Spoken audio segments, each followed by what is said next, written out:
Socrates was a real person, but wrote nothing, and what we know of him comes mostly from Plato, who wrote in dialogue form, the principal character in almost every dialogue being Socrates. The Apology is one of Plato's most famous dialogues, where Socrates, the heroic martyr of free thinking, defends himself from accusations of impiety and corrupting the youth, but is ultimately convicted and sentenced to death. In the midst of his defense, Socrates claims the jury is biased. People are ready to convict him, he says, before they even hear the evidence against him, because of his reputation for being wise and showing others they are not.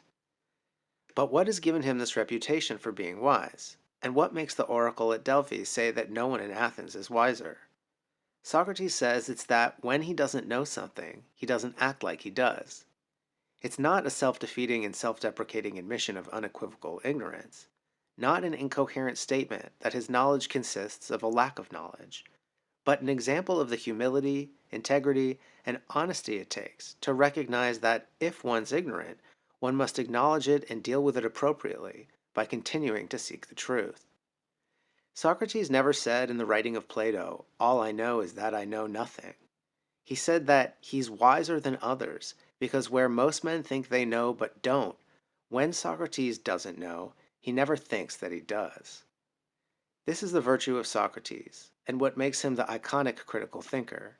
His refusal to engage in intellectual hubris by thinking he knows something when he doesn't, even when the stakes are at their highest. It's when the stakes are at their highest that we need the most critical thinking.